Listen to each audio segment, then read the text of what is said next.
अस्सलामुअलैकुम प्यारे दोस्तों, आज के इस वीडियो में हम आपको एक गरीब लड़की की शादी के बारे में बताने जा रहे हैं, जिसको सुनकर के आपको रोना आ जाएगा और आप सोचने पर मजबूर हो जाएंगे कि ऐसा किसी के साथ ना हो। तो दोस्तों, ऐसा क्या हुआ इस लड़की के साथ में, इसको जानने के लिए आप इस वीडियो को पूरा आखिरी तक लाजमी देखते रहें और जल्दी से आप इस वीडियो को एक लाइक कर दें और इस चैनल को भी सब्सक्राइब कर लें। मेरे प्यारे दोस्तों, एक गांव में उमर भाई थे। इनकी सिर्फ एक औलाद थी। इनकी लड़की थी जिसका नाम खतीजा था। बचपन में ही इसकी मां का इंतकाल हो गया था। खतीजा की परवरिश इसके वालिद ने किया था। खतीजा बहुत ही ज़्यादा खूबसूरत, हसीन और जमील थी।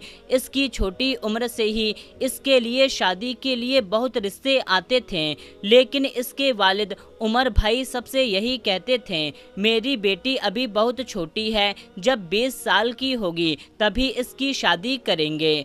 बाप दिन भर भट्टे में ईंट बनाने का काम करता। रात में जब घर आता तो खतीजा खाना बना करके तैयार रखती। ऐसे ही इनके दिन गुजरने लगे। जब खतीजा 20 साल की हो गई, शादी के लायक हो गई, तो एक दिन उमर भाई काम से घर पर आए और दरवाज़ा खटखटाया। खतीजा ने दरवाज़ा खोला। अब्बा को देख करके चेहरे पर मुस्कान आई। खुश लहजे में कहा, आइए मैं आपके लिए पानी लेकर आती हूँ। पानी ला करके अब्बा का हाथ मुंह धुलाया। बाप बेटी चारपाई पर बैठकर बातें करने लगे। उसी वक्त बगल में रुखसार चाची आती हैं और उमर भाई से कहती हैं, मैंने खतीजा के लिए एक बहुत अच्छा रिश्ता देखा है। लड़का भी अच्छा है, उसकी दुकान है। आप कहो तो कल मैं बुला लेती हूँ, ताकि अच्छे से बैठ कर के बातचीत और पसंद किया जा सके। अगर रिश्ता पसंद आ जाए तो जल्दी से शादी कर ली जाए। तो उमर भाई हाँ में जवाब देते हैं। फिर अगले दिन उमर भाई काम पर से जल्दी आ जाते हैं। जब लड़के की माँ बाप खतीजा को देखने के लिए आते हैं, उन्हें खतीजा पसंद आ जाती है। फिर उमर भाई भी लड़के को देखने के लिए जाते हैं।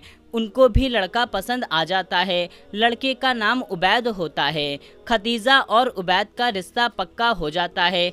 शादी की तारीख तय हो जाती है। शादी से एक हफ्ता पहले उबैद की माँ का फ़ोन आता है और वो कहती है, हमें दहेज में 3 लाख रुपए नगद, बाइक, फ्रिज और जेवरात, पूरे बर्तन का सामान और पूरा दहेज का सामान चाहिए। और हाँ, गांव में लाइट बहुत ज़्यादा जाती है, इसीलिए एक इन्वर्टर भी चाहिए। इस पर उमर भाई कुछ बोलने ही वाले होते हैं कि इतने में उबैद की माँ बोलती है, हमने आपकी गरीबी को देखते हुए इतना बोला है। हमें दहेज का कुछ लालच नहीं है। ये गांव है, एक बार रिश्ता लग जाता है और टूटता है तो फिर लड़की की शादी बहुत मुश्किल से होती है। इतना बोल करके वो फ़ोन काट देती है। ये सुन करके उमर भाई तपती भट्टी के सामने सर पर हाथ रख करके बैठ जाते हैं कि इतने दहेज का इंतज़ाम कहाँ से करेंगे। वो अपने मालिक के पास जाते हैं और उससे एडवांस में पैसा मांगते हैं शादी के लिए।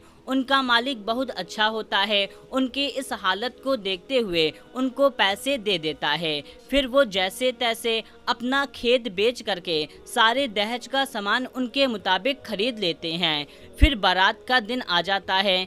300 आदमियों के साथ में बारात आती है, लेकिन उबैद और उसके माँ बाप का मुंह फूल जाता है, क्योंकि उनको दहेज में इन्वर्टर नहीं मिला होता है। लेकिन जैसे तैसे निकाह हो जाता है।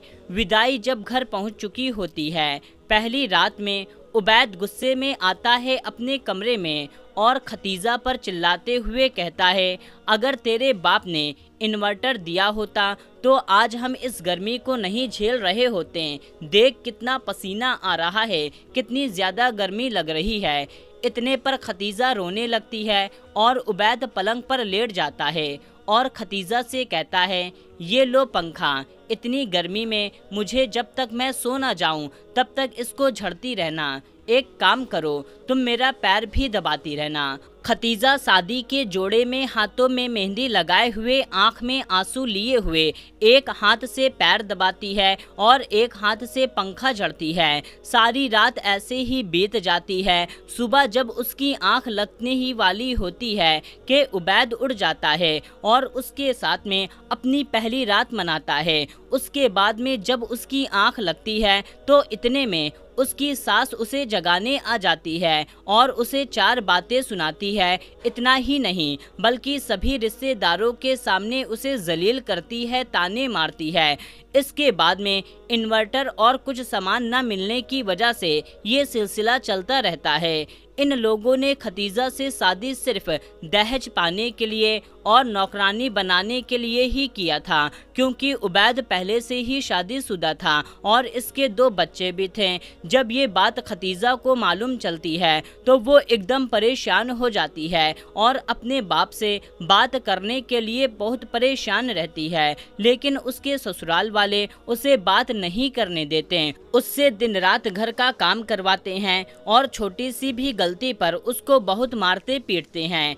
एक दिन खतीजा रोटी बना रही होती है और उससे कुछ रोटियां जल जाती हैं। इस पर उसकी सास ने उसका हाथ जलते हुए तावे पर रख देती है। खतीजा चीखती चिल्लाती है और रो रो करके माफ़ी मांगती है, पर उसकी सास को उस पर रहम नहीं आता। एक दिन क्या होता है कि जब खतीजा रात में सोने के लिए ही जाती है कि ऐसे ही उबैद आ जाता है और उसको लात से ठोकर मारते हुए उससे कहता है, चल सारी रात मेरा पैर दबा, आज मैंने बहुत काम किया है, मैं बहुत थक गया हूँ।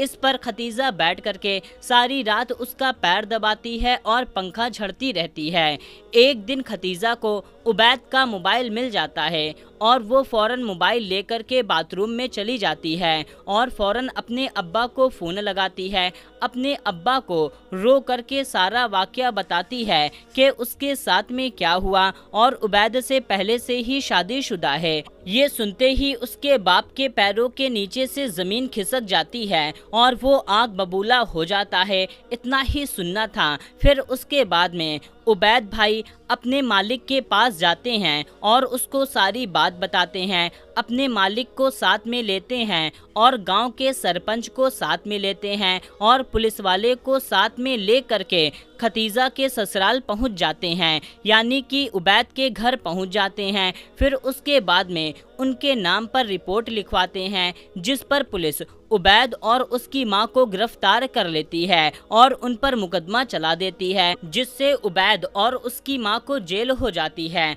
और फिर कुछ अरसे के बाद ही उमर भाई अपनी बेटी खतीजा की शादी दूसरी जगह पर एक अच्छे घराने में कर देते हैं, जहां पर उनको 1 रुपए का भी दहेज नहीं देना पड़ता।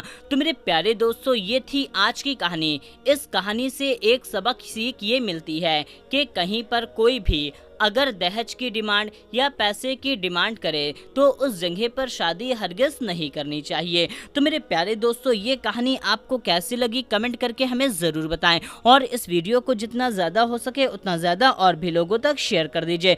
तो दोस्तों, मिलते हैं तब तक के लिए अस्सलामु अलैकुम, अल्लाह हाफिज़।